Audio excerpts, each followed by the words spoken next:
They say love has no age. But desire? Desire could be a wildfire, quiet at first, then uncontrollable. And I had no idea how close I was to being burned until I opened that door. It was a quiet Thursday morning when the knock came. Not urgent, just soft, a rhythm that broke the stillness of my empty house. I wrapped my robe tighter as I made my way through the living room. My hair was still damp from the shower, and the scent of lavender clung to me faintly. I thought it was a delivery, or maybe my neighbor, Mrs. Whitley, needing sugar again. But it wasn't. It was Ryan, 19, the son of my dearest friend, Claire, standing on my porch in a white tank top, sun-kissed curls, and holding a small box. "Hey, Miss Harper," he smiled. "Mom asked me to bring this over." I froze for half a second. "Ryan, I haven't seen you in ages." "Been busy with classes," he said, handing me the package. "But Mom said this was important." His voice, it had deepened since the last time I saw him. There was something different in his eyes, too. A weight, a knowing. "Come in," I offered. "I've got some lemonade in the fridge. You look like the sun melted you." He hesitated, then stepped in. "Only if you're sure." "I insist." I smiled, leading him into the kitchen. There was a quiet confidence in the way he moved. He didn't fill the space like a boy. He wasn't fidgety or unsure. There was something else, something undeniably male about him now, something I hadn't expected to notice. I poured the drinks. When I handed him his glass, our fingers brushed. He looked at me, held the gaze for a moment longer than he should have. My stomach tightened. "You look great, by the way," he said, eyes lingering just above my collarbone. I laughed quickly, trying to make light. "This old robe? It's seen better days." "No, I mean it," he said, taking a sip. The air shifted. We moved to the living room. I sat, crossing my legs, suddenly aware of how much of my thigh was showing. His eyes flicked there and then away. Respectful but not blind. "So, how's school?" He rolled his eyes playfully. "Boring. I'd rather be doing something with my hands, honestly." I blinked. That word, hands. It shouldn't have meant anything, but it did. "You always were good with tools," I said. "Yeah, I help my uncle with plumbing sometimes." And then, like it had come out of nowhere, I said, "My shower's been acting up. Low pressure. Might be a simple fix." He didn't miss a beat. "Want to take a look?" "Only if you don't mind." We moved to the bathroom. He crouched by the tub, inspecting the knobs, his shirt stretching across his back. I stood behind him, leaning slightly against the doorway, watching more than I should have. "There's a leak here," he muttered. "Probably needs a new washer. Can it be fixed?" "With a quick trip to the hardware store, yeah." "Then I suppose," I said softly, stepping closer, "we'll have to fix it." I knelt beside him, closer than I needed to. He turned, our shoulders brushing. We locked eyes, and for a heartbeat too long, neither of us looked away. "Thank you," I whispered. "For what?" "For reminding me what it feels like to be noticed." He didn't speak, just looked at me. And I knew something had cracked open. That night, I lay in bed and replayed it all. The way he looked at me, the way I didn't stop him. I was 56, a widow, and he was just beginning his life. But in his eyes, I didn't see age. I saw admiration, yearning, and I was ashamed at how much I wanted it. The next day, another knock. My heart skipped. It was him again. This time, he wore a black tee, jeans, and that same easy confidence. "Got the washer," he said. "Figured I'd finish the job." I let him in. The air felt heavier this time. Charged. He knelt by the tub, pulled out the tools. I sat nearby, pretending to scroll through my phone. But I couldn't stop watching him. "You keep looking at me," he said, not turning. "You're easy to look at." He slowly turned, his eyes meeting mine. "So are you." That silence again. Not awkward. Heavy. Full of things neither of us said aloud. He asked for a towel. I stood to grab one from the cabinet. As I turned, the robe slid slightly off my shoulder. I didn't fix it. When I turned back, he was closer. Closer than before. He reached out, just a finger, brushing a stray drop of water from my collarbone. His touch was feather-light. My breath caught. "Harper," he said, voice low. "May I?" I didn't answer. I didn't have to. He kissed me. Slowly. Carefully. No rush. No wild passion. Just the quiet certainty of someone who had been waiting for permission. I didn't stop him. His hand found my waist. My fingers curled around his shirt, clutching the fabric. His mouth tasted like lemonade and something sweeter. Something dangerous. Later, we lay on the bathroom rug, the world forgotten. "Was that okay?" he asked, vulnerability flickering behind his confident eyes. "Better than okay," I whispered. "But we need to keep this between us." He nodded. They wouldn't understand. And they wouldn't, especially not Claire, his mother, my friend for 20 years. The guilt didn't come immediately.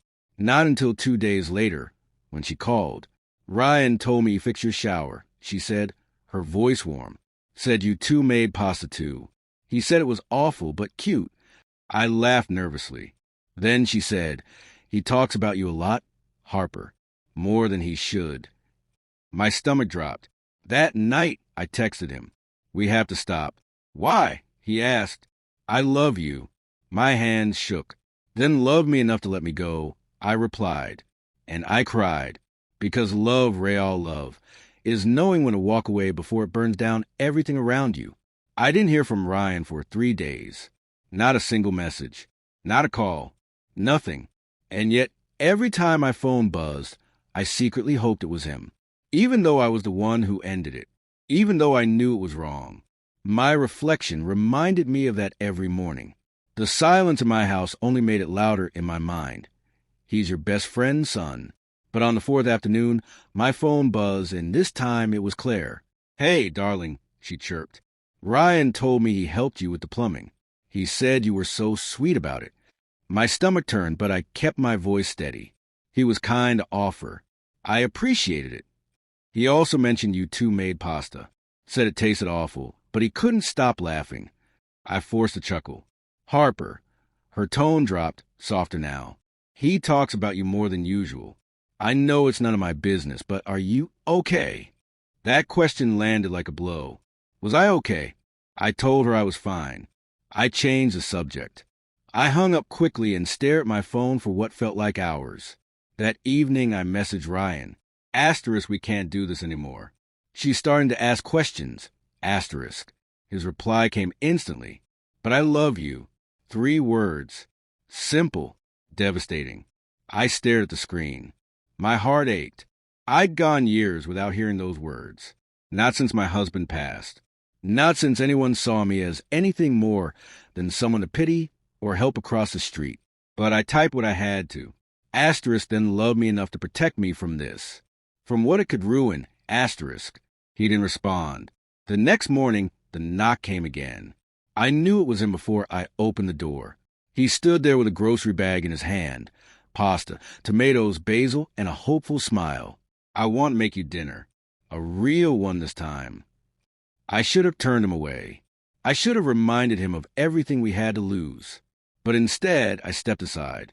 As he moved past me, something about the way he looked, determined, gentle, told me this wasn't just infatuation.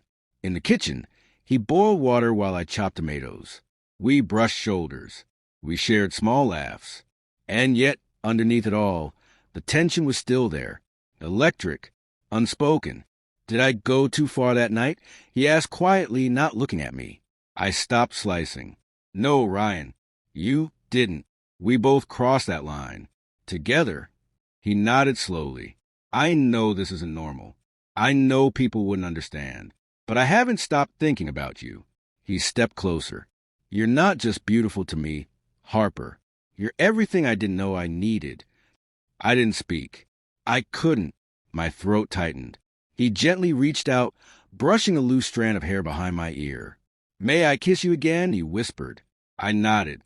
And then it happened. Slow. Warm.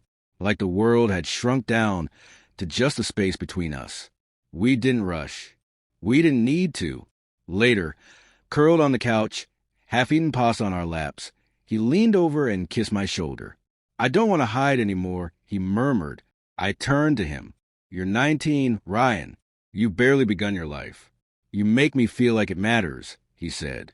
Like I matter. And maybe that was what scared me the most. Because deep down, I knew I felt the same. He made me feel alive again. Not just wanted, but seen. As the night ended, he held me like I was fragile, precious, something breakable. But I wasn't. I had simply been untouched for far too long. When morning came, he was still there, his hand resting on my hip, breath warm against my neck. I didn't want to move. I wanted to pause time. But reality doesn't wait for you to be ready. I stood by the window, coffee in hand, staring at the sun rising over the trees.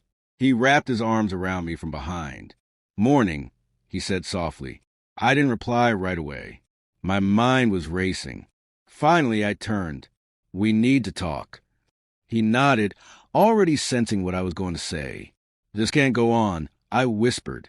If Claire finds out. I know, he said quietly. I stepped back, looking at him. This boy who had become a man right before my eyes. You're the son of my closest friend. This is a fire, and I don't want to burn us both. He reached for my hands. Then let's not rush. Let's figure it out, slowly. I smiled weakly. That's not how this works. He looked down, and then he said it again. I love you. I held back tears. And that's why I have to let you go. We both knew it wasn't the end. Not emotionally, but it was the beginning of the hardest part. Letting go. He kissed me one last time before walking out the door. I stood there long after he left, watching the sunlight spill across my floor, holding the warmth of him like a secret inside my chest. And I whispered to myself, please don't let this be the end.